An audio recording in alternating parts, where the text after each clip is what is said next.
Yo, what's up, guys and gals? Happy Sunday. Yeah, it's sunny out. Beautiful day for baseball.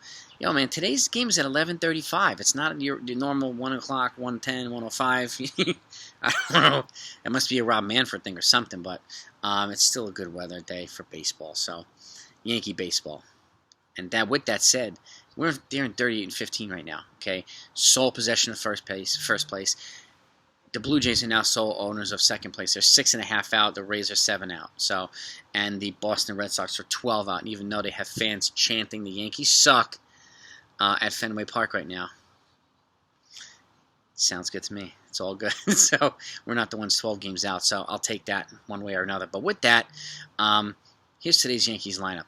And you keep in mind too. I mean, my question is, why is Matt Carpenter not in this lineup? I don't like sitting him several days in a row and then maybe bringing him back up, even though Giancarlo Stanton's back. Stanton's not in this lineup either.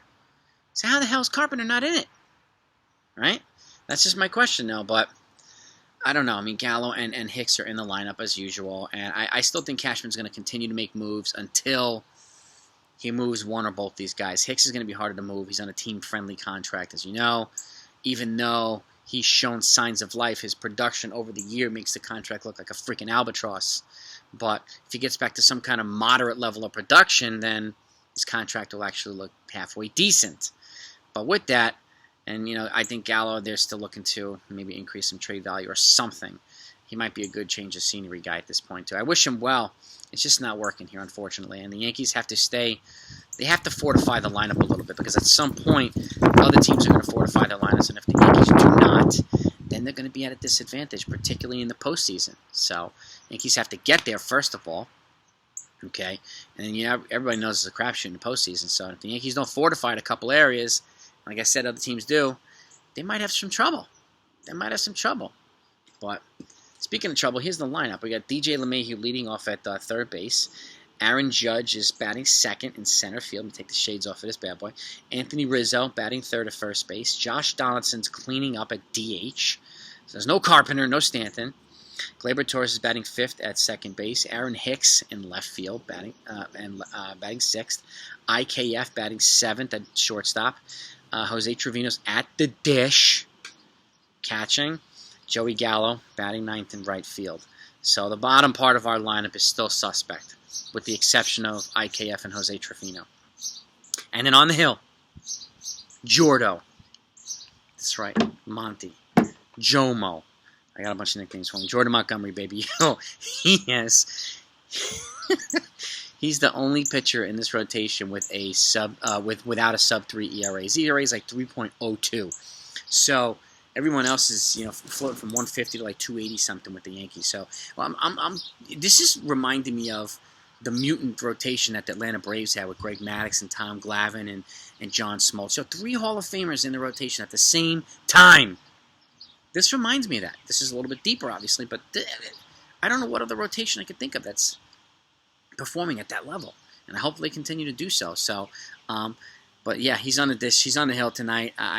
Go a couple innings. Hopefully, he continues his production, and he'll be sub-3 as well, and that'll be just an all-time lineup. There's a chance that the Yankees could have several starters in the All-Star game, which is nuts, awesome, but nuts. Like, it excites me one way or another. But that's the lineup. Final game against the Detroit Tigers, and the Yankees. They get the Twins after this. They get the Blue Jays, the Rays, the Cubs. Blue Jays and the Rays. Like, it's going to be rather challenging next couple of weeks. The Twins are in first place in the Central, so they're not going to be a cakewalk either. And they're always a competitive team, especially with the additions that they've made. And we know the Rays and the Blue Jays are going to be good. Those are going to be good tests again. And the Cubs, whatever happens there, I hope the Yankees, and I think they're going to Wrigley for that one. No, actually, the Cubs are coming here. The Yankees are going to Minnesota to play against the Twins. And the Yankees will be back here and get the Cubs, and then I think the Rays after that and whatnot. So, but it's going to be an exciting couple of weeks. But the Yankees, as we stand right now, need to fortify in certain areas, and hopefully they will sooner than later before these other teams jump in and take some guys that the Yankees could have really, really benefited from. But we'll see what happens. But that's the lineup. I'll get onto the recap later. Make sure you subscribe to the channel. okay? If you like recaps and things like that, it's greatly appreciated. It's really, really helpful too. And I'll go live after the game. And I had a great live debate last night, live stream. We're talking about mostly all things Aaron Judge after we recap the game. A lot of folks want to move, a lot of folks don't, a lot of folks want to stay and pay. And so it's good to have a healthy discussion and to getting all different perspectives out there. It's a good, healthy debate. And sides going back and forth, and that was a good time. That's the type of debate I like on this channel. So, and again, all perspectives are welcome here as long as we're cool with each other. So we'll keep it coming one way or another. That's the lineup. Let's sweep these dudes and get out of town. Over and out.